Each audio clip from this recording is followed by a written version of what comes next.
That might, that could be him coming on up. Where's the cell stand? They, since I didn't go pick them up, Mm. she was too tired to drive. Mm. She had a lot of work to do. She did have a lot of work. Go. Good. All right, so here we go. I'm going to round out Leviticus tonight, chapters 21 through 27. Hopefully, our journey will end as enjoyable as the previous 3 weeks have been. That may just be my own self-assessment, I don't know. But then we've got, obviously, Numbers and then Deuteronomy, so another 8 weeks to go after this. But hopefully our journey will get a little easier as we won't be looking at quite so much legislative stuff, with a caveat to a few chapters at the beginning of Numbers come next week. So anyway, just to make sure that we're kind of keeping most of what we've discussed so far in perspective. Remember, Exodus 40 is the key to understanding how we are to look at and begin our journey through the book of Leviticus, because the first 7 chapters, pretty much all the way, I guess, up through the end of 9, perhaps, until we get to the incident in chapter 10 of Nadab and Abihu, is teaching us how to approach the Lord and how to approach His house. And then once we get past that incident, and then we start jumping into things as goes personal cleanliness and what keeps us acceptable, as goes God allowing us to enter into sacred space, to worship in His precincts and so forth. We can look at those chapters more or less as how to cleanse God's house. With the incident that begins in chapter 10 with those 2 dead corpses that profanes sacred space. And that's about the epitome of how bad it could possibly get, as goes people dying in sacred space and death tainting that area.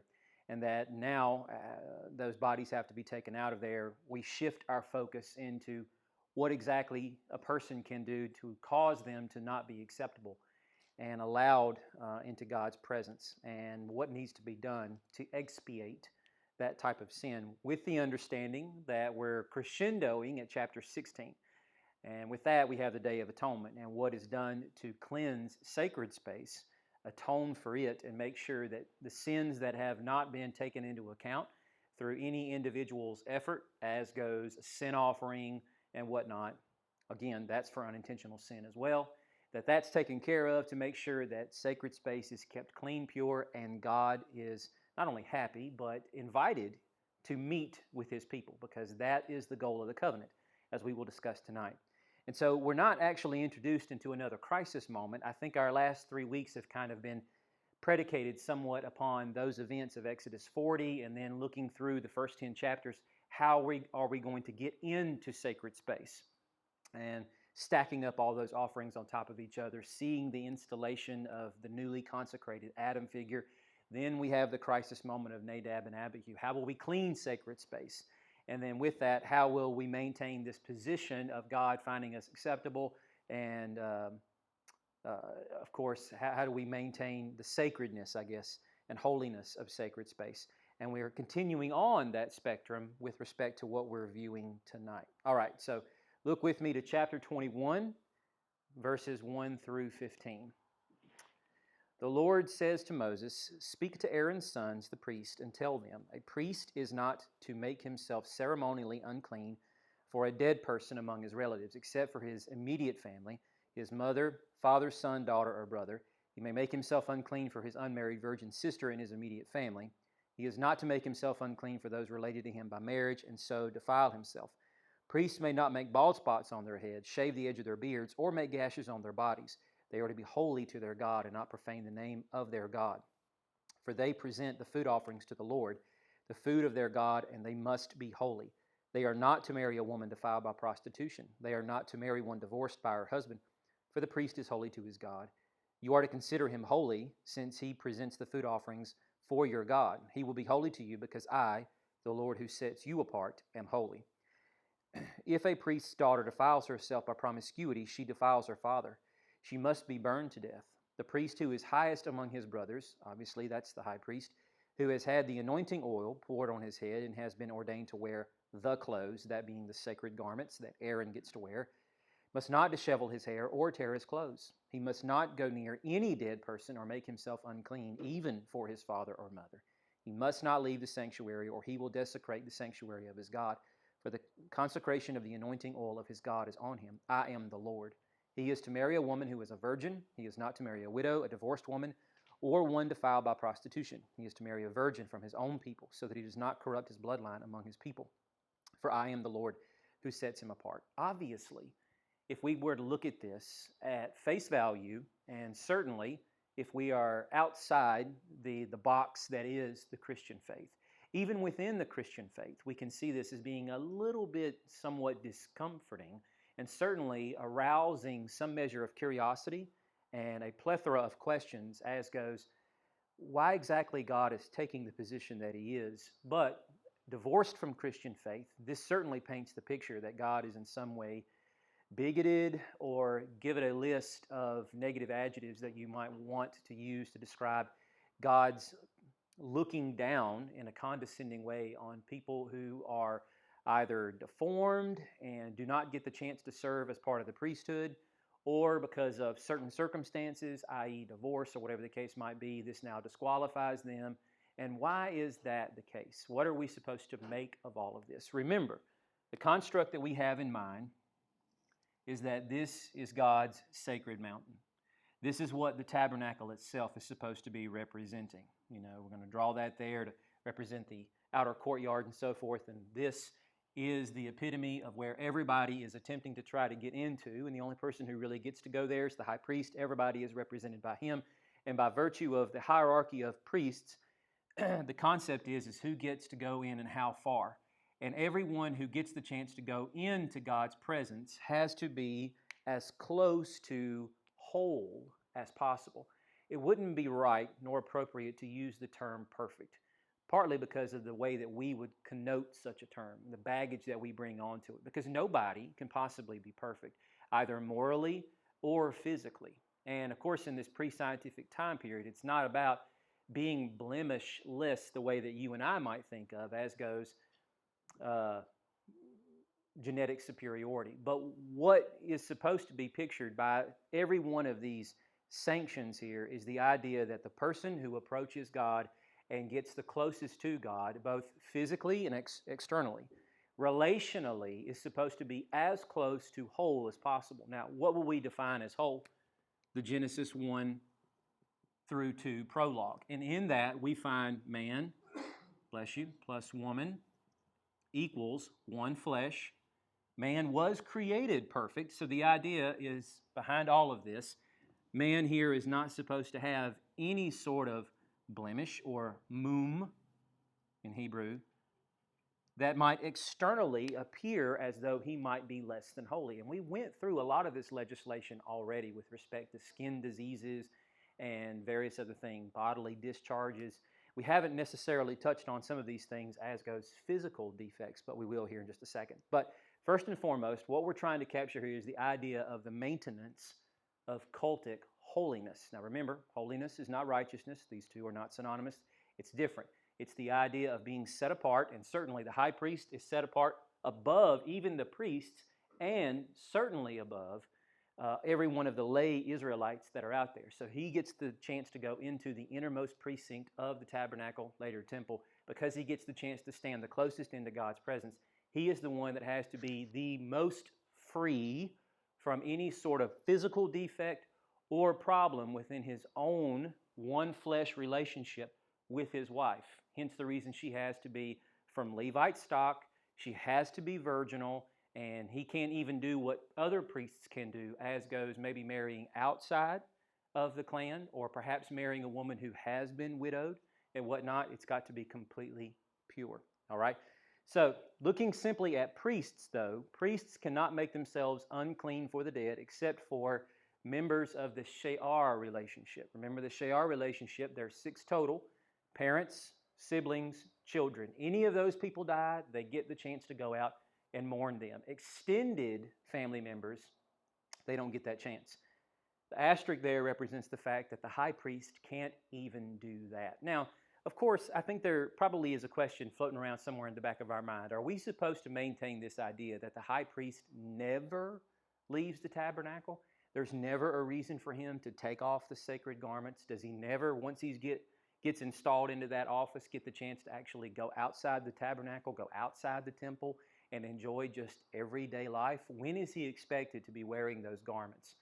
And we have nothing in the Bible that specifies this for us. There are periods of time when he's not supposed to do that, certainly in that ordination period when he's being installed. That 7 days he has to stay in the tabernacle while he has the anointing oil and the clothes on him. Outside of that, though, there aren't any strict regulations as to when he can and when he cannot. I mean, think about it. When exactly is he supposed to have conjugal visits with his wife to create the seed that's going to replace him at some point? He can't do that inside the tabernacle. He's got to leave at some point. And certainly when it comes to other things outside of that in and of itself, as goes everyday ordinary life. But his activities are largely restricted in comparison to other people like the priests. He must not ornately trim his hair, beard, or gash his body, making bald spots. There's obvious intent behind these things.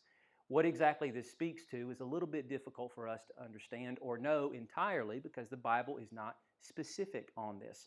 But coming on the heels of the legislation that we discussed last week and the idea that there are profane practices, profane not in the sense of common, but profane in the sense of unholy, unclean practices going on in the land of Canaan and, of course, in the land of Egypt that they left behind. These perhaps can be seen as practices that priests or any sort of clerical person in those tribal areas would have done. Trimming their beards in an ornate way to set them apart to their God or their deities that they are worshiping. They are not to do that. It's not to say they're supposed to have a scraggly beard that just keeps growing and growing and growing and they never do anything to maintain it. It's just the idea that there is some sort of cultic fashion, and by that I actually mean fashion in the way that you and I think about wearing clothes and grooming our hair, some sort of cultic fashion that perhaps is common to the land they're about to go into, and they are not to engage in that. There's some literature looking at ancient Near Eastern sources that looks to the idea of making bald spots or shaving the head in a certain way to remove hair in certain areas for the sake of marking a person as a slave. And barbers could actually be tried, condemned, and have their hand, usually their right hand, cut off if they were to intentionally or even accidentally mar that hair pattern on a person's scalp, because that hair pattern was to mark them out as a slave. So perhaps this could be somewhat akin to that. The idea of making the bald spot is to signify that that person is a slave and a slave to yet another deity. And we do see some of these ideas developing as Israel's narrative history and story is going to develop later on in the future. Think about it. When we get to the point of Elijah, and we've got 400 plus prophets of Baal, and they resort to gashing their bodies, as you see mentioned here, cutting themselves to bring forth blood, to evoke Baal and to get him to answer by bringing down fire. Certainly the way that they behave and dress marks them out as being separate for their deity, exclusive to their deity or deities that they represent. The concept here is like that. They're not to groom or do anything to their bodies, even to mark them out for Yahweh. They are to just simply wear the sacred clothes and keep a neat, perhaps trimmed appearance, but not do anything whatsoever beyond that. Must not marry a defiled woman. We talked a little bit about that. Certainly a woman that has been engaged in prostitution. She has split herself up and become one flesh with multiple men. There's no possible way she can be one flesh with this Levitical priest. But perhaps a woman who has been widowed is acceptable. A woman who has been divorced is not, as long as we're talking about priests. High priest, like we said, completely virginal. Hence the green boxes. High priest has to be perpetually perfect. I use that word because it fits a little better in the box. Sometimes I try to keep these boxes a little smaller instead of typing out whole paragraphs. It just makes it easier to read. But hence the idea that I just gave you a minute ago. It's not the idea of perfection the way that we think. It's the concept of the Genesis 1:2, wholeness. He cannot make himself unclean even for the dead, and he must marry a virginal Levite. And the rationale is because of the fact the Lord continues to make these statements all throughout the narrative. They are to be, must be holy, set apart. The priest is holy to his God. Holy in every one of these little conversations, whether we're talking about offerings, whether we're talking about people, or whether we're talking about other things that have been dedicated to the Lord. In every one of these contexts, when we say they are holy, what does that mean? Set apart, yes. But who do they belong to? the Lord. They belong to the Lord. And so naturally, he can say such things because he dictates how he wants them to appear, how he wants them to conduct themselves. He is the one that sets those parameters. I am the Lord, and I am the Lord who sets him or them apart. Physical requirements. Aaronites with mum or defects cannot approach Yahweh, whether they be blind, lame, facially disfigured. Now, this is interesting because the Hebrew concept from the word here is haram, which we talked about that in Sunday school not too long ago as we entered into the journey of Joshua and the people of Israel, crossing over the Jordan into the land. They are told preemptively everything in Jericho is haram. It is set apart for destruction. Now, how do you take that concept and apply it to the idea of a person being facially disfigured? It's a little bit of a stretch. It's not something that's really easy for us to explain. All I can simply say is that that is the Hebrew word that represents that. I'm not exactly sure what is the motivation behind the Hebrew or the English translators in any of the translations that we can see or peruse to get to the idea of what this means. And again, there's nothing else outside of this legislatively that speaks to specifics. But I threw that out there because I thought that was interesting. Deformed, sarah, that means extended. The idea that if we're talking about something like acromegaly, fingers too long, gigantism, obviously these are genetic malformations and defects. Now, this is interesting because one might ask the question, and I think it's justifiable. If a person was born with a genetic defect and it's not something that they did, it's absolutely no fault of their own, why do they not get the chance to serve? This is something that develops early on in life, and they're obviously going to have this problem wrestling with the complications of the deformity in and of itself, whatever that might manifest itself as. But here they don't even get the chance to minister in the proper way, whether we're talking high priest.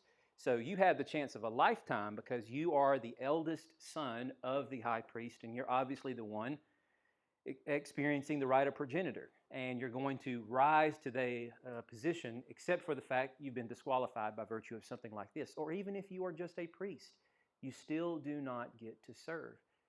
Why is that? Why would God be so prejudicial? Why would he be so unfair in preventing them from serving like that? Well, again, it goes back to this, because they are to represent wholeness as much as possible. Now, one might also ask the question, well, because of the fact they're of this Levitical stock and they're going to serve in these positions, why would God not make sure that every one of them are born as whole as they possibly can be? In other words, while still in utero, maybe perhaps prevent such a genetic expression of a mutation like this from ever occurring, so that they would not be condemned to having to serve something of, or live something of a half-life. They are not allowed, like other Israelites, to own land or do anything else. They cannot decide, I don't want to be a Levite anymore, and go do something else. This is what they are bound to for all of their days, but yet they don't even get to serve in the full capacity that they're supposed to. All they get to do is just simply show up, and that's it. They get to draw close to an extent, but not as much as the rest of their brothers, the priests, and certainly they can't serve as high priest. They get to eat of the food, but that's about it. I don't know. I don't have a good answer for that. All I can say is that scholars seem to suggest that this is the best reason or rationale that we can come to that explains the reason why God puts such restrictions in place for these people who are to serve in these positions.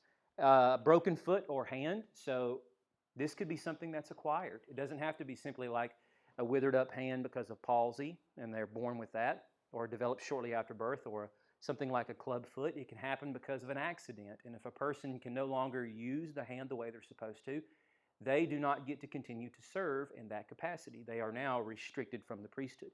Hunchback or dwarf, obviously genetic issues. Eye defect.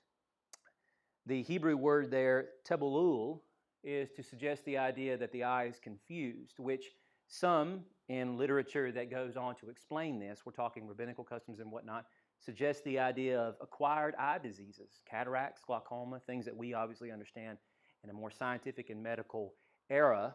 But I don't know how these diseases would have manifested for these people when they would have realized that they can't see as well as they do. Maybe even something like presbyopia, the idea of losing eyesight as you get older. Certainly that's a problem with Eli.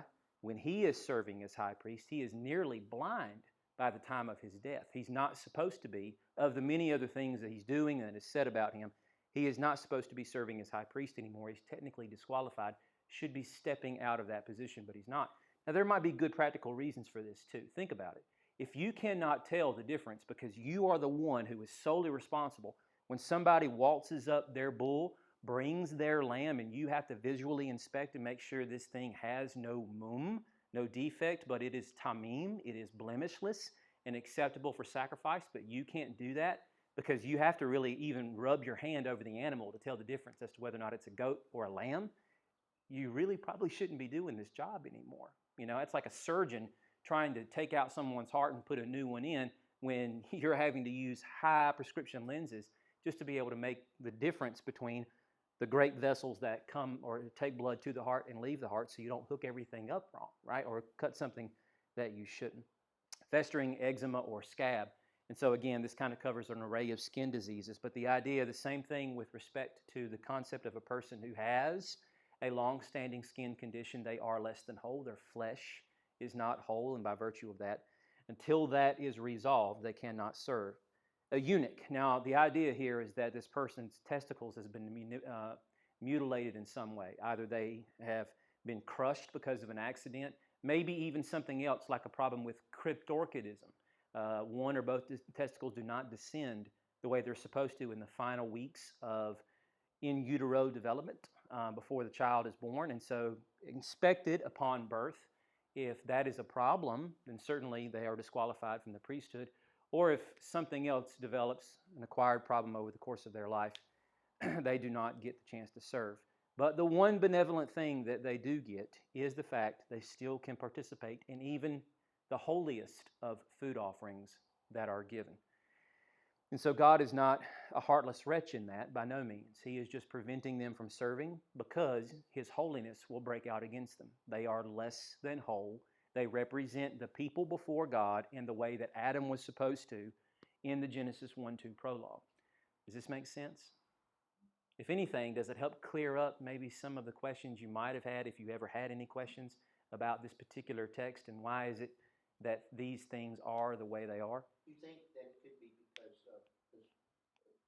God is drawing them as close to holiness as physically possible, and through His decree of the fallen man and sin has tainted all creation, that not saying He's not able to intercede and make a blind see again or correct any of these physical ailments, that He has chosen to not intervene and allow the decree of sin until fulfillment of the new heaven and new earth. Yes, I would say it's entirely possible. I mean, if a person were to wake up and all of a sudden they can see whereas they could not, and then they can prove that to the priestly community, and then all of them verifying, as much as a leper who has been unclean for years all of a sudden comes waltzing up to the tabernacle or sends an emissary and says, "Hey, I'm clean now, please inspect me," then they could perhaps be reinstated and allowed to serve, or for the first time in their lives be given the chance to serve, while we have no biblical record of such a thing. Nonetheless, I would say perhaps that is maybe one of the reasons why God does not choose to intervene and allow them to be born with one of these physical defects, or knowing that while some of these defects are not going to show up until several years later, that priest is going to have to suffer the heartache of being open and honest and not trying to hide the defect and say, "Hey, I can't serve anymore, and this is the reason why." I mean, certainly something like a skin disease might be easily hideable enough because you're wearing enough clothes to cover everything except for your exposed hands and face. Or the case with Eli, who's really going to step up and say, "Hey, I don't think your eyesight is as reliable as it should be. Maybe you shouldn't be doing this job anymore," kind of thing. So perhaps that could be part of the reason why. But again, I think largely we're just kind of stuck with I don't know why He chooses not to interdict in these cases and allow them to be born, and either the defect is manifested immediately upon birth, or in months or years later after the fact. All right, so this might be a good point or a good moment for us to speak about where this concept and this whole corridor of chapters is leading us up to, and that is Leviticus 24 in the first 9 verses. And we're going to explore that tonight, but just to kind of spoil it a little bit, what that speaks to is the idea of Aaron, when he receives the offering of oil from the people, that, or at least the oil that's going to be used and prepared in the way that it needs to be to then go into the lamps, and then the bread that's going to be made every Sabbath, 12 new loaves covered in frankincense and put on the table made out of pure gold that we call the table of showbread, the table of the present, or the bread of the presence. Any of those terms would be accurate. But what we're getting there with the picture is the bread standing before the lamp, and the lamp exuding the light that it is, shining off the gold overlaid walls on top of the bread. Now there are 12 loaves. Can you tell me the reason why you think there might be 12 loaves? Exactly. And they're covered with the oil, albeit it's different than the oil that's actually put inside the bowls on top of the lampstand. That's to represent the tree of life, hence the ornate designs of the almond blossoms and all that stuff that's went into fabricating it. But the idea is that this is the picture of ultimate Sabbath rest. Israel, who is the new cultic Adam, the new cosmic Adam as a nation, carrying out their task of reconciling the nations and walking before the light and wisdom of God's counsel and representing creation before God as a kingdom of priests and, of course, God before creation. This is what that is supposed to represent. Now, of course, that cannot happen without a viable and functional priesthood. That's part of what we discussed. And now we're going to look at some of the speech that is given here for food for the priests and acceptable conditions for sacrifices. All right, first 9 verses of Leviticus 22. The Lord spoke to Moses, "Tell Aaron and his sons to deal respectfully with the holy offerings to the Israelites that they have consecrated to me, so they do not profane my holy name. I am the Lord. Say to them, if any man from any of your descendants throughout your generations is in a state of uncleanness, yet approaches the holy offerings that the Israelites consecrate to the Lord, that person will be cut off from my presence. I am the Lord. No man of Aaron's descendants who has a skin disease or a discharge is to eat from the holy offerings until he is clean. Whoever touches anything made unclean by a dead person, or by a man who has an emission of semen, or whoever touches any swarming creature that makes him unclean, or any person who makes him unclean, whatever his uncleanness, the man who touches any of these will remain unclean until evening. He's not to eat from the holy offerings unless he has bathed his body with water. When the sun is set, he will become clean, and then he may eat from the holy offerings, for that is his food. He must not eat any animal that died naturally or has been mauled by wild beasts, making himself unclean by it. I am the Lord. They must keep my instruction, for they will be guilty and die because they profane it. I am the Lord who sets them apart. So who can eat of the holy offerings? No priest in any sort of state of uncleanliness. If he does, again, he will be considered karat. And we discussed that somewhat last week. It's difficult to say what exactly that means. It's not, passing a death sentence upon the man, but the idea is that he will be forever stricken from the priesthood. He does not get the chance to then be atoned or cleansed for this, because this was something that was done intentionally. As he has profaned the holy offerings, he will bear his guilt. Now, maybe there might be some literature out there that speaks to an actual circumstance where this kind of thing happened. Certainly not recorded in the scriptures, where when a person did this, maybe the guilt offering from earlier on in Leviticus will be enough to cover that, but I don't think so, again, because of the fact this is completely intentional. No priest with any sort of skin disease or discharge. Now, if you were going to ask me, how do we reconcile that with the context of last chapter? Because the priest who has a festering scab or eczema, usually in most translations it will say something like a festering rash.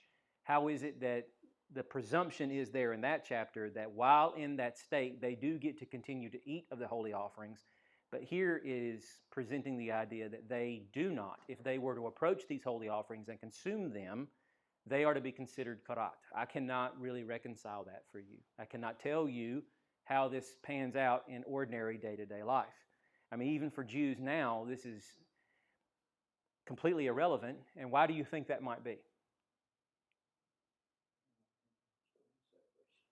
They don't have a priesthood. They don't have a temple.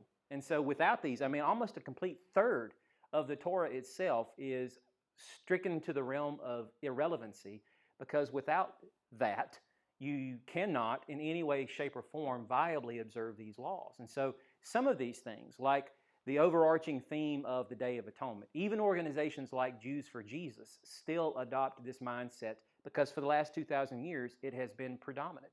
And the fact that without a standing temple, how do Jews continue to be able to observe this? You can make the right offerings, and I use that loosely, only in the sense that you can take the animals, you can kill them, you can fillet the meat off of them, you can prepare the meat, and you can eat the right meal that is required for this celebration, because it's supposed to be a solemn assembly, and all those things with respect to Passover and any other these other offerings that are mentioned. But if you don't have a sacred space to atone for, then what do? Are we to just simply wait until a new temple is built? No, the posture of Jews for the last 2,000 years has been, this day is meant for the entire nation, wherever they might be dispersed to take some time and reflect. Reflect in the days leading up to the Day of Atonement, and we'll get a little bit into that tonight when we go down into the eaches on some of these feasts from a different angle. But to reflect on sin and how you need to repent and come clean of that sin. But when we were talking about this last week in Leviticus 16, we realized that's not at the heart of what that chapter and its legislative breakdown is all about. It's not cleansing the person of sin. It's cleansing sacred space of sin. But without a sacred space, the focus has now shifted to the person. And even when you look at this, say on the Jews for Jesus website, and certainly on other websites that are completely Jewish and free of any sort of Christian influence, it's one and the same. It's looking at it from the perspective of the person being the center point of focus instead of sacred space, but it's lost the biblical meaning in that concept. Not to say a person can't focus on the need to repent in light of the approaching of that day, but the idea of what that day is supposed to execute and carry out is the cleansing of sacred space. So again, something like this is now irrelevant with respect to the idea that those people, or I should say that profession no longer exists, and the sacred space that they would minister in no longer exists. But with that in mind, think about Leviticus 13 and the idea of approaching sacred space. That's that chapter that breaks down skin diseases and various other things, because that's what we should be riffing off of as we're reading this. No priest who has touched a dead person, no priest who has had an emission of semen. Now again, as goes conjugal relationships with your wife for procreating and whatnot, that's entirely okay. It's not that the person has done something sinful, and by virtue of that, now they're in a position of distance from God because of a moral failing. They are in a position of distance from God by virtue of an acquired state of uncleanness because of life-giving fluid leaving the body, even for the right reasons. But they don't have to do anything other than simply wait till evening, wash their bodies, and after that they are considered clean again. So for that day, if a priest has visited with his wife the night before until the following sunset and the oncoming of the next evening, for anybody who winds up bringing any sort of offering, such as a sin offering or a guilt offering or whatnot, in which there are parts of the sacrifice that the priest can't eat, he cannot take of that food. He can store it up until the sun goes down, and then after that he is free to eat of whatever it is that he's missed out on that day. But if he so much as puts a morsel of that food into his mouth, he has permanently disqualified himself from being a priest, because in the state of his uncleanness, he has approached the holy food offerings. Does that make sense? So any priest who has touched an unclean animal or eaten a dead or a mauled animal, but after sunset, he is clean again, and then he gets the chance to eat. No foreigner ever has the opportunity to eat of these holy offerings. A priest's daughter, for as long as the fact that she is under his charge, naturally when she's growing up under his care. If she gets married, she is now the wife of another man and no longer under his charge. She does not get that right to continue to do so unless, can you think of a circumstance in which she might still be allowed to do this? Marries another priest, exactly. If her husband dies, or is divorced, and then she goes back under her father's care because she is in his house again, she is now allowed to partake of those offerings and eat them. If any of these are eaten in error, that would mean unwittingly, not intentionally, unwittingly. An asham offering, a guilt offering, can be offered to cleanse the priest or any of these other people. If a foreigner by chance were to do something like that, God's not going to strike him dead. Again, guilt offering can be given in the place of, as long as, again, done unwittingly. Now, physical requirements for the sacrifices. We've kind of touched on this a little bit, so I'm not going to go really deep into the weeds, except for the addition of some things that were not present before. Offerings must be tamim, not mum, no defect mentioned 3 times in this context. And notice here the things that are mentioned. Some of the defects can be, or cannot, some of the defects listed here: blind, they cannot be injured, whether mauled by an animal or so forth; maimed, meaning they cannot come out of the womb bearing a condition where they are missing a limb, or a limb has been mutated and now where there is supposed to be one, there's parts of another that's attached to it, some sort of vestigial appendage; a festering ulcer, scab, or rash; defective testicles. This seems familiar. We just read this list, and that list pertained to who? Priests.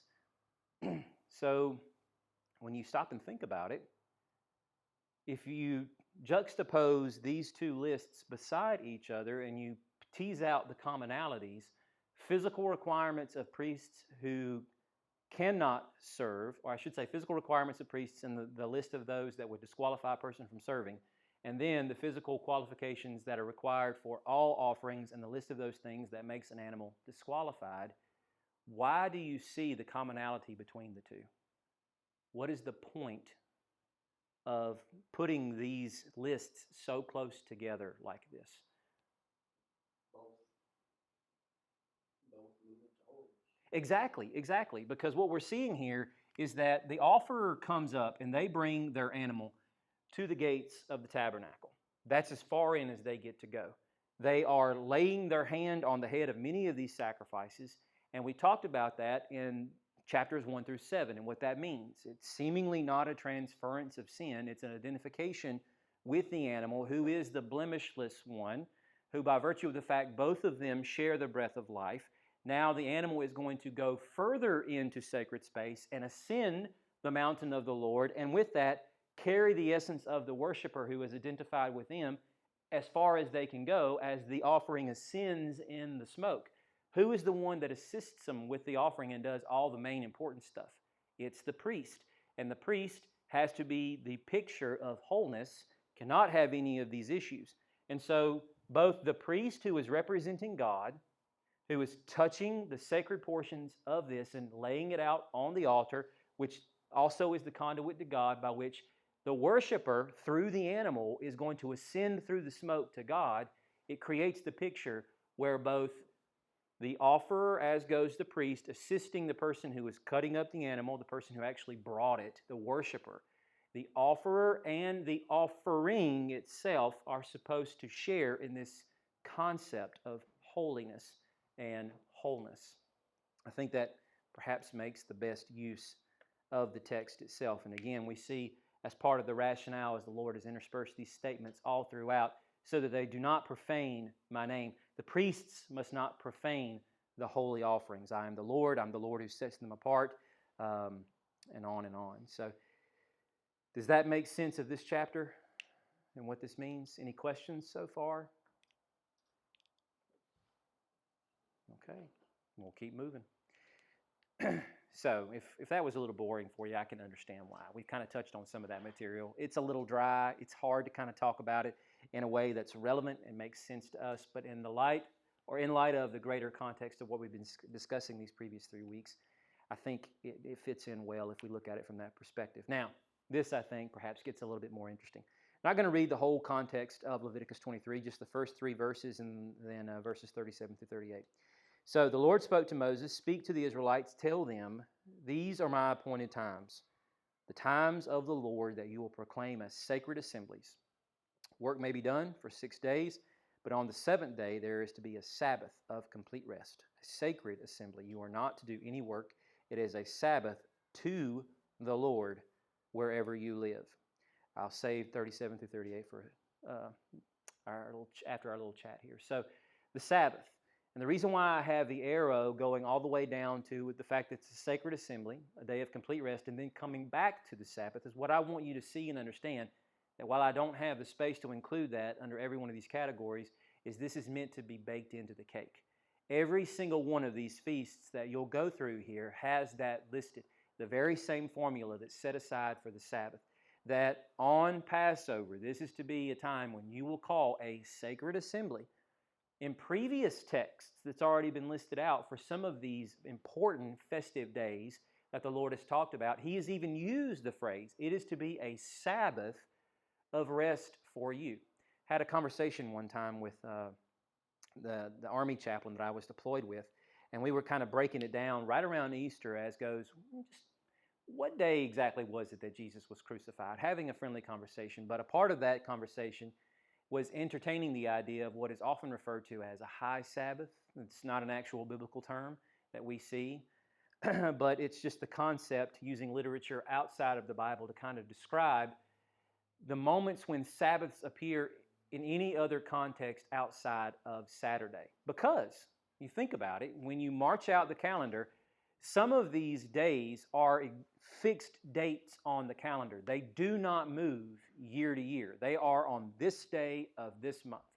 And so if on this day of this month you are supposed to have a sacred assembly, your translation may say a holy convocation, and you are to do no work during that day, even if the term Sabbath is not used, what do you do on a Sabbath? It just said, you have a sacred assembly, you do no work. That is the formula for Sabbath. So on the Day of Atonement, when they are told you will have a sacred assembly and you will do no work, then even if the Day of Atonement falls on a Wednesday, the Day of Atonement will also be considered a Sabbath. It's exactly what it is. So Sabbaths can fall at any point in time on the calendar week outside of the actual day of the week that Shabbat will be celebrated on. Now, this phrase here, Ele Moad Yahweh, that is the Hebrew rendering for the feasts of Yahweh. Now, this is kind of interesting. Let me get me some writing space up on the board here. Because this term, Moade, that you see up on the screen, is also translated as Moad and other portions of the text all throughout the book of Leviticus. This is a check on learning here to see whether or not you've been paying attention, because I've flashed this word up on the screen and on the board several times. This is part of a two-word expression. What might this be a part of, phrase-wise, that you have seen before? Gold star to anybody that can answer.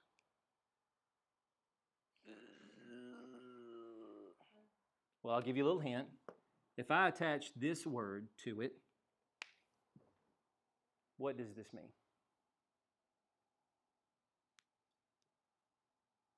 So this word is tent. Tent of meeting. Okay, so if moad and moade, just a slightly variant form of how you would translate the term, means meeting in the phrase Ohel Moed, but in this concept, it is the feasts of Yahweh. What exactly are we to make of the use of that particular term? The tent of meeting, the tent of Moad, and the feasts or the appointed times, the celebrations in which the people are going to come together, the Moade of Yahweh. I just want to throw that out there because this is something that we're going to need to think through as we're going through the rest of our text here, all right? So the first one here after Sabbath that's mentioned, Passover or Pesach. We already know it's supposed to happen on the twilight of the 14th day of the first month, followed by a full week of eating unleavened bread every single day, food offerings each day for 7 days. Now, just to kind of give you a little bit of a cheat sheet on what I mean by the expression of these purple boxes here, I've stolen text from other places, I think exclusively Numbers. And in those purple boxes, I'm listing out some of the offerings that are to be given on those days. Now, I didn't do that for every one of these because I selected which things I wanted to record here for you, and of course, it would have filled up too much space on the screen. But when I say food offering each day for 7 days, when you go to the Numbers text, that's exactly what is being expounded there. It's not just simply the Passover lamb or goat that's going to be slaughtered on twilight of the 14th day. There are many other prescribed offerings that are supposed to be given, including the daily burnt offerings of a lamb in the morning and in the evening, and whatever else is listed there in Numbers. All right? So Pesach starts off the liturgical year for us. Now, breaking down the Jewish calendar is a little bit more difficult without being innately Jewish, born that way, and understanding this from our younger, more formative years and appreciating these dates on the calendar and what all they mean. There are several moments in the year in which the Jews experience New Year. There is a religious New Year, there is a a civic New Year, and there is also a legal New Year, okay? Because this is the 14th day of the first month, and of course the first month of our calendar year always marks for us a new year. But when you get to the 7th month, in which the Day of Atonement transpires, you also have Rosh Hashanah that happens during that time, and with that, that is a celebration of the arrival of a new year. But they still have 5 calendar months on the year. How do you make sense of that? Of course, this requires some exploring outside of the biblical text, but this marks the beginning of the calendar year for us with the observance of Pesach. And then around 50 days later, we experienced Shavuot or Pentecost. This begins with a sheaf offering, all right? So a bundle of grain or wheat that's supposed to represent the first of the ingathering, because that's what this feast in the Old Testament is called, Feast of Ingathering, that has been harvested from the field. And with that, we have a tamim olah. An olah is what? Come on, make me proud. An olah, if we put that into English, yes, a burnt offering. An olah with a minha. What is a minha? Think about it. If we got a burnt offering, it's a food offering. Granted, nobody gets to eat this, but this does belong to the Lord, so we're still supposed to be thinking a feast or picnic here in mind. If you've got meat, normally what would you pair with meat? Bread. So minha would be a what offering? Grain offering. And now this is a new one for you. A nasek, a drink offering. Nothing really is expounded upon in the text anywhere as to what exactly qualifies as a drink offering. Obviously, it's wine. Nothing else would be acceptable. But this just pairs off with the rest of what is included in the meal itself to make it a food offering. I think this makes it the most complete picture of what we continue to see reiterated in the text over and over again. And the drink offerings, of course, are usually poured out because this libation, going along with the grain and the meat that's all being offered to the Lord, is just that, a full meal that is being given over to Yahweh, along with the sheaf. Now, the idea, of course, is just thanking God for the fact that they've had a bountiful harvest, and this is the first sign of the crops coming in. 50 days later, 50 days after Pesach, 2 loaves of leavened bread. Now, this is the only time in any of their feasts that they get to use leavened bread, along with 7 lambs, 1 bull, and 2 rams for an olah. We're not going to break down what all that means. I think if you just kind of read in between the lines and you consider what we've already talked about at length earlier on in our breaking down of several points of Leviticus and the significance of the olah, and of course the kata offering, as goes the sin or purification offering, that gets brought into this and baked into the cake. They are not atoning for sin with respect to what's going on here. The idea is that they are simply in a votive way expressing their thanksgiving unto God for what has happened. Now, in later Jewish times, this will take on an even greater connotation, because symbolically what this is supposed to represent is that after they experience Passover, the very night they leave Egypt, roughly 50 days later, they're at Sinai. Moses is on the summit of the mountain. He is receiving the tablets from God.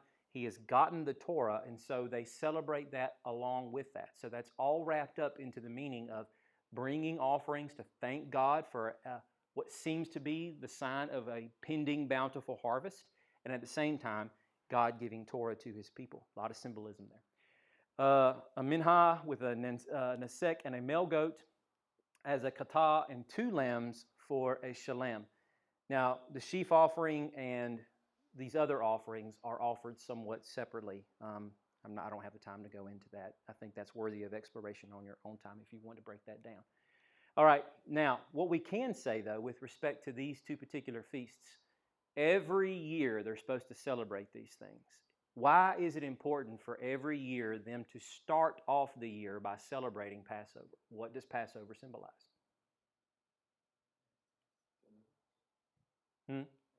Their Exodus. That ends their exile, and that leads them into new sacred space. But sacred space going back to Genesis 1-2 prologue. In the prologue of the entire Bible, we have God doing what? He is creating. So this is a new creation. There we go. All right. So every generation gets the chance to experience what these wayfaring pilgrims got to experience in actually leaving Egypt. Then they also go to experience what they did when they came to Sinai, and they experienced the theophany of God showing up there in fire and smoke and imparting His wisdom and instruction to them, because they are to have a holy convocation, a sacred assembly, and make their way on a pilgrimage journey to wherever God sets aside as the place where He will put His name and centralize all worship for Himself, and they will make these offerings there. And that even though God is not always going to answer by bringing down fire from heaven and consuming everything on the altar, yet the idea is that this is a cultic theophany. And what I mean by that is if the fire is always going, because the altar of burnt offering is never really to be extinguished, the fire continues all throughout the night on into the next morning when the next lamb begins the day as the first sacrifice, and on throughout the rest of the day. The idea is that that fire is supposed to go all the way back to the moment when in Leviticus 9, God brought fire from heaven and He approved of the installation offerings that were being offered on the part of Aaron and his sons to begin this process of priesthood. Now, did the fire ever actually go out? I don't know. I can't say whether or not after the time that they set up the tabernacle in Exodus 40 all the way through Leviticus 10, and then they have to pack the thing up and then move it on out. Did the fire get carried on a torch and then relights the altar of burnt offering? I have no idea. Not sure if this is the way the Olympics and the eternal flame and whatnot are supposed to go, but the idea is what this represents, and that this is God continually approving every single day. Hence, we go all the way back to the context of Genesis 22, when Abraham is offering his son Isaac, and when he is told not to slay the child, and he lets him get up off the altar, and then he turns and he sees the ram caught in the thickets by its horns, and he slays the animal as the vicarious substitute for Isaac. Somebody inserts the phrase at that point that even to this day, however long it was after the events of what occurred with Abraham, that even to this day on the mountain of the Lord, Jerusalem, where the temple is, and this cultic expression of what was mimicking the offering of Isaac there by giving the lambs morning and evening and all these other sacrifices to keep Israel acceptable before God, it's provided there on the mountain of the Lord. God's cultic, theophanic revelation of Himself to His people. All right, won't go quite that out into the weeds with the rest of these, but trumpets, Rosh Hashanah, the beginning of the new year. Now, the 7th month is by far the busiest month as goes what's being offered. And you can only imagine it's so laborious for the priests, because it seems like every other week some big thing is about to go down, and there's a lot of animals that are going to have to be offered. So first day of the 7th month, all throughout the land, they are blowing the shofar. Rules, I'm sorry. I copied that from another slide, and I meant to change what was in there, so I'm not going to read that because that should be up there. We'll forget that that's there. On that day, they are to offer a tamim bull, ram, and 7 lambs as an olah with a minhah, and a male goat as a khatal. We've seen this formula so many times over. It's marking the beginning of the new year, because in the next 10 days, they are going to make the cultic movement to the Day of Atonement, when sacred space needs to be purged. This is when many generations of Jews would say, especially outside of the chance to experience the full expression of the Day of Atonement, meaning that no temple is in existence at the time, that this would be the call with the blowing of the horns to wake up both God and the people, to wake up the people to recognize 10 days from now, we all as a nation need to purge ourselves of our sin. Now, of course, doing this in some bloodless way outside of being able to offer in an actual temple and cultic space, and sacred space in and of itself.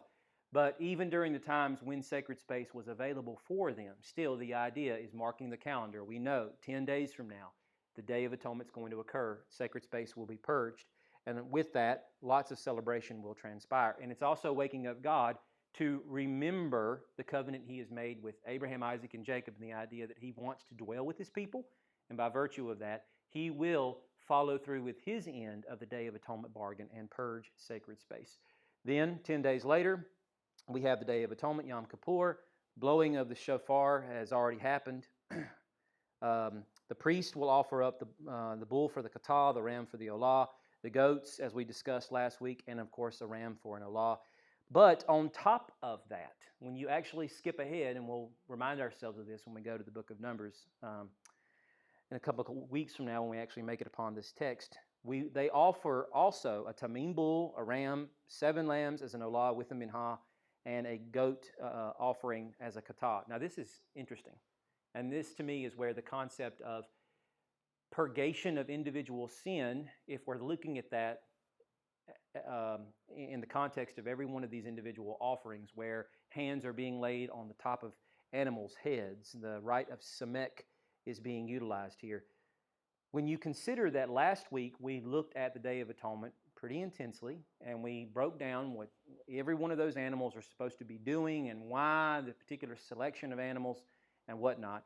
But the Numbers text would tell us not only are the offerings of the priest, bull and then ram and 2 goats for the people being offered, but on top of that, you've got the morning sacrifice of a lamb, the evening sacrifice of a lamb, and another bull, another ram, and 7 more lambs and another male goat. Some of them as an olah.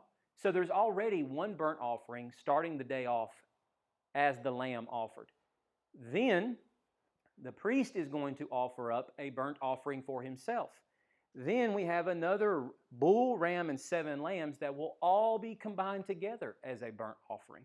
In every one of these burnt offerings, we can assume hands make it to head. There's an identification with the offerer and the animal, but with the lamb that's offered at the beginning of the day, the priest is the only one offering that. No individual offerer is. With the high priest's bull and ram, the bull being the actual olah or burnt offering, that represents himself. Who does this bull represent then? This is assumed to be collected by the nation and these tamim offerings, unblemished offerings brought forward. But who does this tamim bull and ram and 7 lambs all combined together as a burnt offering represent? You could say the nation, but on the Day of Atonement, what about the ram and the 2 goats? One being the scapegoat that will go off to the uninhabitable place, and the one that will be slaughtered on the part of the people. We also have a male goat as a katah, and one of those male goats that are selected out for the community is also to be a katah. You can see how this can be very confusing, and what represents what, and who it's assigned to, and who gets covered in this. The whole reason I bring this up and create the sense of confusion as I do is to make sure that we are driving home the point of trying to make sure that we're keeping the New Testament where it belongs and not bleeding text over into this to make this all about the experience of the individual worshiper, because that's not what this is in most of these contexts, especially on the feast days, the El Moad Yahweh. It's about the corporate expression of the people assembling together and meeting with Yahweh. The last one here, the Feast of Tabernacles, or Sukkat, which also comes in the 7th month on the 15th day. They are to live in shelters made of branches and leaves of hadar trees. These are supposed to be majestic trees. So unless you're just very, very poor, and obviously Yahweh would no doubt honor the expression in whatever way you could make it happen, but there's no restriction of communities coming together. Obviously, there are villages where people have lack of resource, and most people are perhaps more on the poor side than they are on the well-to-do side. But it does not mean that you cannot combine families, and entire families live together in one shelter that everyone gets the chance to contribute to. Because you are supposed to use things like palm fronds and whatnot to use as the resources for making these shelters, not just simply ramshackle twigs and whatnot. This is to commemorate the wilderness journey, and at this time also tamim bulls, rams, and lambs as olah with minhah, and male goat as a katah are offered. So all throughout this month, man, they are purging sin like crazy. But again, not on the part of the individual so much as it is the nation, as goes this particular month. And the idea is that this is the time in which these people are doing this. Ohel Moed. They are meeting with Yahweh in this sacred precinct. To finish up this chapter, verses 37 through 38, these are the Lord's appointed times that you are to proclaim as sacred assemblies, Ele Moad, for presenting food offerings to the Lord, burnt offerings and grain offerings, sacrifices and drink offerings, each on its designated day. These are in addition to the offerings for the Lord's Sabbaths, all of your gifts, your vow offerings, and your free will offerings that you give unto the Lord. Who provides all the animals? Yeah, That's that's what I'm exactly what I was going to ask. I mean, Thank you. And one might think that no doubt this is perhaps something of a useless shedding of blood. I mean, not to say that female variants of these animals or animal groups are useless, but certainly one bull can fertilize several cows in order to make more. So offering up all of these bulls, all of these rams, all of these male goats, because the only time female goats get to be used as katah is for a commoner in Israel. If the whole entire group has sinned in some unwitting way, then a male goat has to be offered. So that's really the only time a female version of one of these animals, not counting the times that turtle doves or pigeons are used, because it doesn't matter, genderless and with respect to that. But yes, it is incredibly costly, and that is the point behind this. In fact, that's what would bring us to the last and final chapter of this book as we break down the discussion of principles of redemption. So is it like 7 for each? Can you go back to the last slide? Sure. Is it, 7 a bull, a ram, 7 lambs from each household, or is it Yeah. like I would think not, and I would think part of that would be because not everybody's even going to be in that particular trade, so not everybody's going to have their own livestock, presumably, especially as life in Israel becomes a bit more specialized. Certain areas will become a bit more metropolitan. You'll have your blacksmiths, you'll have your scribes, various other things. These people are going to be dependent upon the marketplace to be open for exchange and trade and whatnot, for them to be able to just get these wares. But that aside, I would say that they probably have designees, and they may rotate that. Who knows? I mean, there could be all sorts of systems in place for how that would be. But I would think that would not be the case. But man, this gets a little bit more crazier when you get to the actual, I believe it might be on the Day of Atonement. No, I'm starting to kind of blur the lines on this right now. I think it is on the Day of Atonement, but at the Day of Atonement, there's a 7-day celebration feast after that, in which one of these feasts has this attached to it, in which you will start off with offering 13 bulls on the first day. The next day, it's 12, then 11, and goes all the way down to 6. Can you imagine? I mean, but it's only 13. It's not like right, not 13 per every house. Yeah. But like for the entire nation of Yes. Israel, 13 bulls on this day, 12 bulls on this day. Likewise here would be those 10 animals one time, and then those 10 animals again on the day, on the Day of Atonement. You see what I'm saying? Yes. Okay. So would that come from the Levites' livestock? Presumably, no, not in all cases. They have to use their own livestock when they're offering for themselves. So certainly on the Day of Atonement, when Aaron or whoever the high priest is going to offer a bull and a ram for himself, that will be from his own livestock. But for everybody else, that's going to be pulling corporately from the nation if we're talking about these festive days. Individual offerings, of course, are going to come from your own stores. So no, they wouldn't presumably have enough to be able to support that, especially during this month. And that in and of itself kind of scratches the itch of a larger question. You know, this is always predicated on the idea that they are walking in the wisdom and light of God's counsel, and they experience the covenant blessing of God producing more livestock in order for them to be able to do this. Part of the drawback is obviously if they are not doing that, what happens then? God speaks to this in the 26th chapter. He will not bless their livestock. And so can you imagine how, if you're in a situation where animals themselves are becoming somewhat scarce and then you're having to offer up when this votive month comes along, this festive time of the year, which you're just, shedding blood like crazy, and you're bringing 13 bulls, when collectively the whole nation might not even have 50, it's incredibly costly. So, of course, it's the idea that God would provide enough if they're doing the right things, presumably.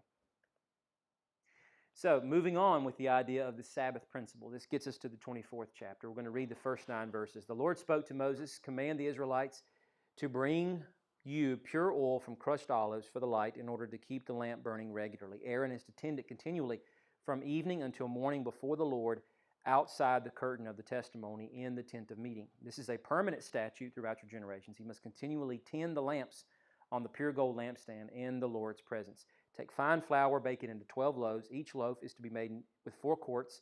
Arrange them in 2 rows, 6 to a row, on the pure gold table before the Lord. Place pure frankincense near each row so that it may serve as a memorial portion for the bread and a food offering to the Lord. The bread is to be set out before the Lord every Sabbath day as a permanent covenant obligation on the part of the Israelites. It belongs to Aaron and his sons, who are to eat it in a holy place, for it is the holiest portion for him from the food offerings to the Lord. This is a permanent rule." So, in the Genesis prologue, and I want to try to tease out some points of comparison for you here to get us to the place where, on the far right side of the screen, looking at that gray box, the goal of the covenant. So, the very first verse of Scripture reads, "Berashit bara Elohim at hasamayim wa et hares." 7 words in the opening sentence of the Genesis prologue. When you count them out, there are 7 paragraphs in the first chapter of Genesis. There are 7 days that encapsulate the creation event of the Genesis prologue that climaxes on the 7th day, which is the day that God sets apart, and the first use or mention of the word Kodesh, holy, is used as it is His day of rest. And the first day that is given to us deals with what becomes the length of a day, the evening and the morning, the first day, and every day will follow one like that. The middle day of the week, that being the 4th day, we have God creating these heavenly lamps, or these Meor, that are marking out the Moadim. Now let me just stop here for a second, and I'm going to try to explain this, but do it a little slowly because I want to make sure that we all get this. So, Moadim looks remarkably similar to this word, does it not? And we've already established, if Ohel is tent, Moad is what? So if this word is a derivation of this word, but we're seeing it in Genesis 4, we read this in English as, "And let these heavenly luminaries mark out for us times and seasons." What do you think that means? In your mind, when you read that, what have you perhaps always up until this point taken that to represent? Yeah, winter, spring, summer, and fall, right? That's exactly how we march this out. That's not what that means. It is the time, the appointed time, in which Yahweh is to meet with His people, is it not? That's what we just looked at in the expression, Ele Moade Yahweh. So let these heavenly lamps, or these Me'ar, which outside of the Genesis text is almost exclusively translated lamps in the priestly confines of the tabernacle itself. In other words, the very same word that is used to not only simply describe lights, but lamps in both the tabernacle setting and the Genesis prologue are speaking about the one and the same thing. The cosmic temple and the mini-cosmic temple in the tabernacle itself. In other words, what I'm telling you is that from the connection of these words in Hebrew, what we're to understand is that the lampstand itself is not to just simply provide light in a dark place, because they don't have flashlights. It's to represent the exact same thing the heavenly luminaries above do in the cosmic expression of God's temple. Now, if we're getting that down pat, if we're starting to think with this operative mindset, then we'll start to see a much greater expanded use and purpose of the temple itself. All right? So, these Mayar that mark out the Moadim, the time of cultic festival or appointed meeting with God, not simply just the 4 seasons of the year, which actually is not included in that. And the last day, of course, the 7th, all deal with time. So time in the Genesis prologue is incredibly important because of the fact that we see this being utilized at the beginning, middle, and end of the breakdown of these 7 days. So the cosmos was created to be the appointed meeting place between God and man. And if you bring that concept over through chapter 2, I think that's pretty self-explanatory, considering God makes the man outside the garden, he puts him in the garden, he makes him a priest. What else is that for? It's for this reason, for God to meet with him there. All right? Now we look at the tabernacle. It is meant to be an Ohel Moed, a tent of meeting. Consider the words that are spoken in Exodus 29, verses 42 through 43. God says this, "This will be a regular burnt offering throughout your generations at the entrance to the tent of meeting, the Ohel Moed, before the Lord, where I will meet with you to speak with you. And I will also meet with the Israelites there, and that place will be consecrated by my glory." It's so easy to simply pass over that and not consider the significance of this. This is where God is saying he anticipates to regularly meet with his people. And for what point? To communicate with them. It's where I will meet with you to speak with you, and not just the priests, but I will also speak to the nation as well. All right? Exodus 25:22.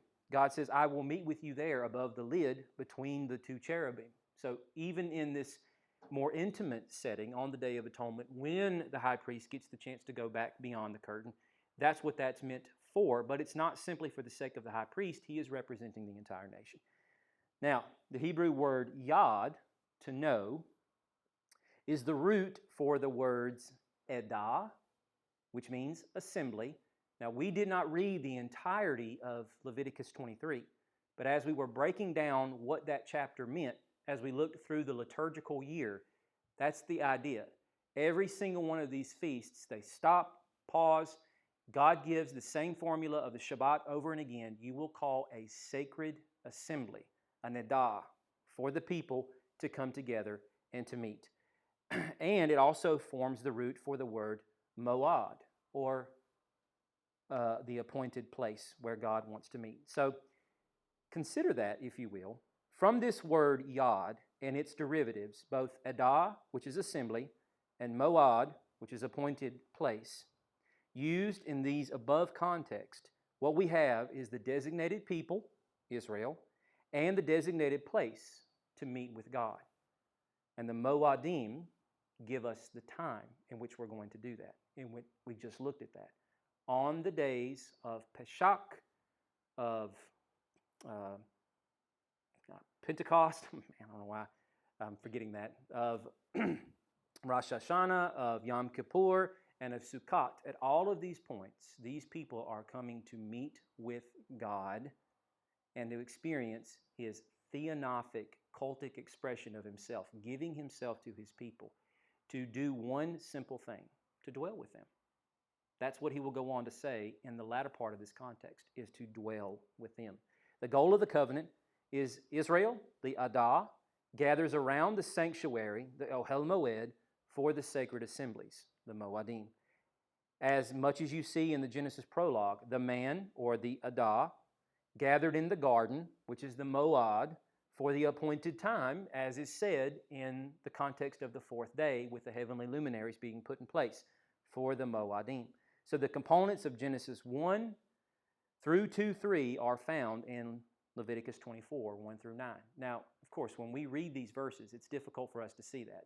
All we have here is we are being told that the people are to bring oil from crushed olives and make sure that the priests have an ample supply, because the lights are not supposed to go out. Aaron, every morning, the first thing he is going to do, or somewhere around the time he is going to be offering up the first burnt offering, he is solely responsible for making sure that both the lamps and the incense are tended to. And before he goes to bed every night, he has to make sure that the lamps are tended to once more so that they do not go out over the evening hours. And then we are told that he is supposed to be supplied with bread. Every Sabbath, they are going to be bringing in 12 new loaves of bread, replacing the old, giving those to the priests for them to eat in a holy place, because this is the most holy of the food portions. And then 12 new loaves. But this also is never to extinguish. This is a perpetual offering giving every Sabbath. So think about that. What do we have going on every Shabbat? The very chapter we looked at before this sets out the Shabbat principle that is incorporated into every one of these sacred assemblies. So, if you have a holy feast day in the middle of the week and the Shabbat principle is being utilized, they don't go replace the bread. That truly only happens on the calendar Shabbat. But the concept is that with Shabbat, we have new bread being ushered in, old bread taken out, and we have the light and the bread together, God's illuminating presence, and the people represented by the bread basking in the glory and ambience of God's theophanic, cultic revelation of himself. Because this is the place where God meets with his people. And this is the goal of the covenant, for God and his people to dwell one with each other. In other words, the symbolism of what this means is so much more than usually what we'll simply take in. Just by reading this, the 12 loaves of bread covered with oil, they bask continuously in the lamps of the Maor. And of course, that connects us back to the Genesis prologue. So, any questions on this chapter? Did I explain that well enough? Does that make sense? I know there's a lot of Hebrew terms in there, and it might be a little bit difficult to try to reconcile all of what that is. But if I need to explain it with any extra clarity, I most certainly will. All right. So, moving on. I'm not going to read all 22 verses of chapter 25. I would like to, but usually by this time of the lesson, I start to run out of time. But I think we can explain it enough through what's up on the screen. We have the dual concept of sabbatical years, the Jubilee year. So, fields are sown with crops for 6 years. Every 7th year, the land is to rest. During that time, everybody gets the chance to go and take what they want. You do not harvest anything. So if normally you have a vineyard that you would have rows and rows and rows of grapevines everywhere, you have the time in which you go and you pluck all those clusters, you take them to the vats or the pressing stations that are going to fill up the vats, you start making wine. You don't get to do that this time. Now, as goes the concept of making wine, considering the fact that it's a staple of what they use. I'm not exactly sure how they go about doing that during this time because the Bible doesn't specify and say. But the idea is that everybody gets to partake of what is the land. Now, presumably what that would mean is if I have my own hedged-in vineyard, that I'm not to restrict other people from coming in and taking part of what is my produce. Technically, during that year, it's not mine. Now, that's part of the larger principle of what the land is in and of itself, because God will remind these people at several points in these passages throughout Torah that as he's preparing them for going into the land, they are to understand the land is his. The land is mine. I'm giving it to you, but you are tenants upon my land. Always understand that, because just as much as these people who were here before were in a sense tenants and I'm kicking them out, putting you in their place, I will do the same to you if you do not abide by the terms of the covenant. So food is not rationed. Everyone gets to partake as equals. Even the livestock and the wild animals are to eat from what will grow. Now, what does this scenario seem reminiscent of? Where we have everybody getting to eat as equals in the land. God has brought about the harvest, but of course people are not simply storing it up and selling it. Everybody gets to eat whenever they want to, and nobody has to worry this year about going and planting or plowing, planting, and harvesting. And both the animals and the wild animals get to partake in this. Everybody getting to live seemingly in harmony. What does this sound like? Exactly. It sounds like the garden space. Moving on with the Jubilee year, at the end of 7 cycles of sabbatical years, this oddly enough, gets inaugurated on Yom Kippur. Now, why do you think that might be? Why do you think the day that begins the Jubilee year would start on, instead of Passover, it would be the Day of Atonement? What happens on the Day of Atonement? What is cleansed on the Day of Atonement? The nation, but primarily sacred space. Primarily sacred space. The people are a byproduct of that. Sacred space gets to be cleansed, and by virtue of that, all sin at this point is basically atoned for with respect to unintentional sin. I don't have time to break down that conversation again. But the idea is that the Day of Atonement is to set everything back to its reset point, correct? It's to take it back as close as we can get to the context of Leviticus 8 and 9 on the day when the tabernacle is set up and the new consecrated Adam figure who gets to walk around in the Lord's presence is anointed and installed, and sacred space has been atoned for.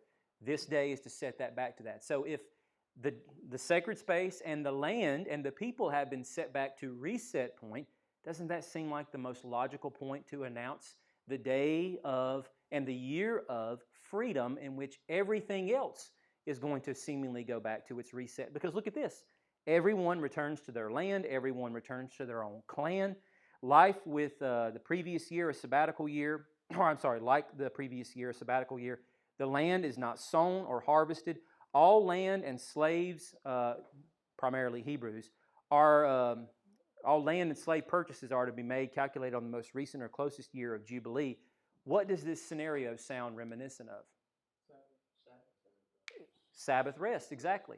And the garden, the idea that ideally we have all entered back into the scenario in which not only are we leaning on God, hoping graciously He is going to provide in the Jubilee year, considering the 49th year, no planting, no harvesting. Jubilee year, no planting, no harvesting. The next year, no planting, no harvesting. How is everybody going to have enough food to make sure that they can sustain themselves, their livestock? God is going to have to provide, but God will if they are walking faithfully in light of the covenant itself. So, yeah, all of this is supposed to represent the idea of Exodus, ending exile, entering into new creation space, everything going back to its reset point and experiencing the blessings of Eden. All right, chapter 26. Here we have something of a rather grim look at what will happen if these people do not adhere to the premises of the covenant. So notice this on the left side of the screen. If you walk in my statutes. Now, the text may say if you obey, but the Hebrew rendering is to walk. And you keep my commands, and that word keep is exactly the same word, shamar, as is given to us from Genesis chapter 2 with the idea of Adam supposed to guard and keep the garden. If you do these things, I will give you rain. The land will yield its produce, its trees, its fruit. You will have plenty of food and live securely. I will give peace to the land. You will lie down. I will remove dangerous animals from the land. I will make you fruitful and multiply you. Where have we heard that before? I will place my Mishkan. What is the Mishkan? It is the other term besides Ohel Moed that describes the tabernacle, my sanctuary among you. I will walk among you and be your God. Again, I ask the question, what does this sound reminiscent of? The garden. Now, I draw attention to the fact that we remember something like this. When they were leaving Egypt, crossing through the Red Sea, first place they come to is Marah, bitter waters, stick, something, shrub, goes in the water, makes them sweet. Then God says, if you carefully obey the Lord, do what is right, pay attention to His commands, keep His statutes, I will not inflict diseases on you that I inflicted upon Egypt. Then after that, they come to Elim, where there are 12 springs, 70 date palm trees, beautiful oasis and a picture of Eden out in this wilderness area. Now, go to what God will say on after this in Leviticus 26. If you do not obey me, I will bring terror on you, wasting disease and fever. Wasting disease is meant to connote the idea of tuberculosis, what is called consumption in the ancient world. It's a respiratory disease. So you think about that with respect to the idea of what fills the lungs. Oxygen, which we would say is the breath of life. It's the idea of God's life-giving presence emaciating away from a person. I will make your sky like iron, your land like bronze. Your land will not yield its produce, its trees, its fruit. I will send wild animals against you. I will bring sword and pestilence. I will cut off your supply of bread. You will eat the flesh of your sons and daughters, and I will destroy your high places. All of these points are in every way antithetical to what is on the other side of the screen, but also antithetical to the creation picture. If what you're seeing here in the green boxes is supposed to epitomize the idea of the ideal of the Genesis 1 through 2 setting, sounding like life in the garden and what God promises to give if you walk in the wisdom and light of His counsel, this is meant to be a picture of deconstruction and decreation. Because notice how with every one of these points, it has something to do with God giving the people the necessary items in order for them to be able to sustain life, as you would see in the garden itself. Food is gone, skies don't rain, the ground produces nothing. God explicitly says, I will take away all of your produce, I will cut off your sons from you, and instead of multiplying more of you, I'm going to instead force you into a situation in which you will eat the flesh of your own children. There could be nothing more grotesque than that, right? And of course, this leads us to our last and final slide.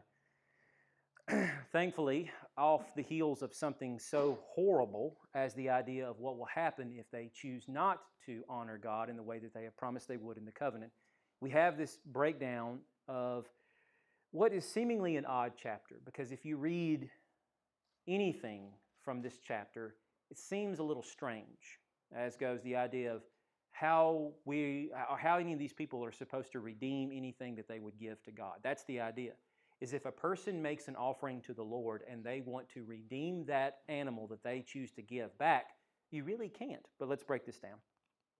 What can be redeemed? If a person, on the part of a vow or something like that, is in need of redemption, they can be. We've already looked at scenarios like that. An unclean animal that is given for as a vow can be redeemed for silver, but of course, it has to have its price assessed by the priest, and 1/5 of the value has to be placed on top of that. So you think about that. It's going to require silver, and it's going to require more than you would have paid for that animal if you were to go and buy that from someone else. A house dedicated in a vow, it also has to be redeemed for silver and 1/5 of the value added to it. Crops harvested for a portion of a field dedicated to Yahweh, same principle. The firstborn of unclean livestock, or it has to be killed, redeemed with another clean animal or killed. The 10th of the land's produce for silver, because the 10th of the land's produce always has to be given to the Lord, because those offerings are what sustain the class of the Levites. If you need to redeem that back, perhaps you don't have enough crops at home and you need extra food, you can do that, but if you do that, priests have to assess the value, add 1/5 to it.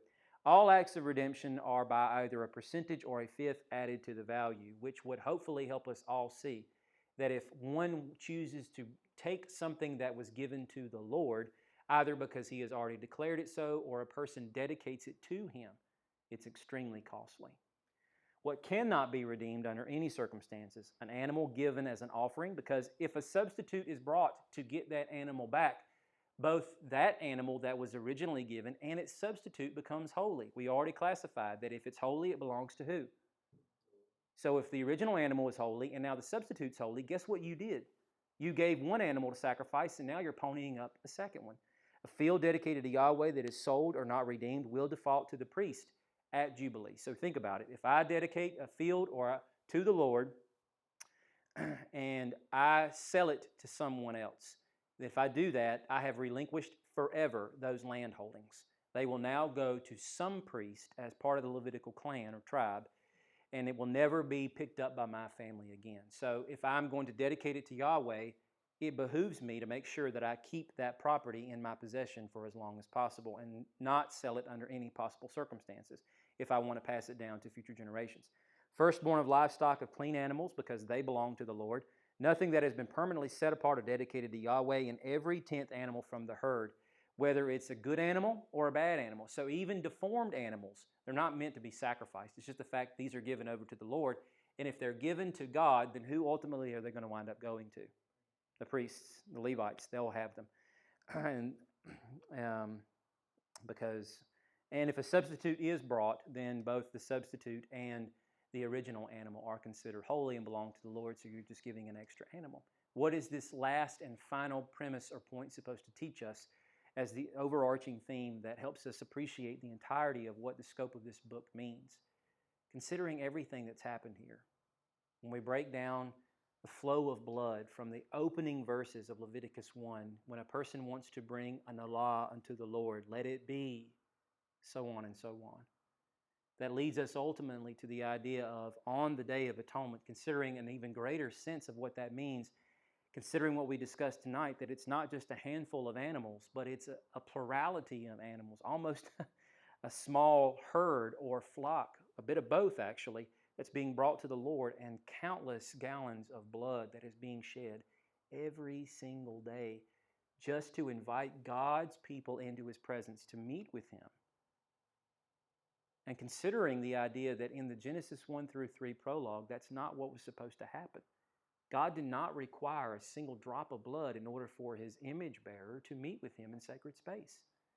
But as Gary so astutely brought up earlier when we were talking about physical defects and whatnot, and the idea that the curse of sin is certainly part of the reason why such an idea is manifest in this world we live in, is part and parcel the reason why it is so grotesque in order for God's people to be able to meet with Him, because of the nature of our impurities and rebellion. And there's no possible way to enter into that sacred space and be able to go past the cherubim that guard His throne presence except for the proper credentials and the proper price. So, with all that said, any final closing questions on anything that we've talked about either tonight or the book of Leviticus as a whole? I know how you people are. I'll turn the mic off and then you'll start asking me questions. So I'm sure somebody out there that's going to watch this is going to want to know something. You turn the mic off. Yeah. I'm curious as to beyond the Torah, and currently Israel is not practicing these requirements, these laws. Mhm. But in history, they also stopped practicing the Sabbath. And there was a time when Josiah, where they found Josiah, they found the law again and reinstituted these things. At that point, even when the first temple was destroyed, all right. So there's a point where the presence of God is no longer with Israel. But by virtue of bringing back the temple, did that institute God's presence back, or was the first time did God's presence leave and never return? I'm just curious.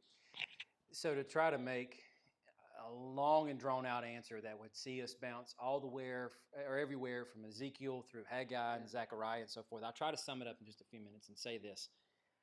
I think what you're getting is something of a hint at what will happen in the future in the life cycle of Eli and everything that will transpire at his final demise when he dies and the ark is gone and the ark does not come back into the tabernacle. It winds up in the new space of the temple that God acquiesces to approve when He answers by fire the day that Solomon dedicates it and all of those offerings are given. Because after that, when we get into the time of Ezekiel, and Ezekiel in his visions sees the glory of the Lord depart, this is what is impending and on the almost immediate horizon as goes the siege of Babylon and what will happen when the temple is destroyed. But then when this new temple later on in 40 through 48 is built, then the glory of the Lord comes back. When we finally see some hint of a physical expression or manifestation of this in the times of Haggai and Zechariah, and of course the problem with them having arrested the development of the temple itself, establishing the foundation but not building on it beyond that. And then they get them back into the gear of things and start doing that.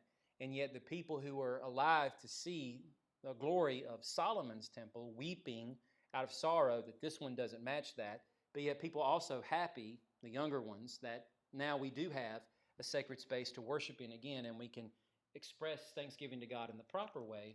We do not see God answering the way that He did either in Leviticus 9 or in 1 Kings with fire descending upon the altar. God's glory is not descending and filling the space as it did in Exodus 40. And we have Haggai making the promise that even though this temple does not compare to the one that stood before it, yet the glory of the temple in later times will outshine the glory of the former. What does that mean? Well, I think it really doesn't seem to start making sense until we get into the New Testament context, especially John's Gospel, when he is breaking it down for us and helping us understand that Jesus' understanding is that not only is this temple destined for destruction, echoing the words of both Isaiah and Jeremiah, but at the same time, he is reckoning himself to be the new sacred space. He is the one who was set apart. As he is speaking about during the time of Hanukkah, when they are there, appreciating what happened during the time of the Maccabees when they were rededicating the altar and the temple after it was profaned under Antiochus and whatnot, that while Jesus is there and he's also teaching and performing miracles, he is saying, do you not recognize the one that the Lord has set apart and sent into the world and to bring these things about, these manifestations? So all that to simply say, I think what we're supposed to take away from this in the context of the New Testament is that when that second temple was built, even though Haggai and Zechariah are goading the people on as the Lord is instructing them to build this temple, it's nothing more than just an icon of what's going to happen hundreds of years later once that temple is destroyed, but yet Messiah comes and in the true Ezekiel fashion coronates a new temple, but it's not a physical building made with hands. It's going to be a spiritual temple made of living stones that are built upon the foundation of him, the apostles, and the prophets. So all that to simply say, if it made any sense at all, that no, I don't think what was going on in the days of Zechariah and Haggai was supposed to be an actual fulfillment of what Ezekiel's talking about, because we do not see the Lord filling that space as he had in previous circumstances. And I think that's a very clear indication that even when you look at the idea of what Ezekiel's talking about and the rebuilding of a new temple, that is already coming to pass now as this temple is being expanded more and more every day as more people are being added to it. In that true dispensational way of looking at things, I don't think that there's going to be a temple built in latter times, nor are we, even if such a thing was to transpire, if the Jews tomorrow laid a foundation stone and started building one, I don't think you'll see anything that God will do to christen it or to show any sort of manifested approval over it, nor will the intent be to build one even in the kingdom age to come, because there won't be. That's in every way sacrilegious to what we're being told in the New Testament anyway. So, did that answer your question? Yeah, that's what I was doing. Thank you. Good. Anything else? You guys are really going to make me turn the mic off.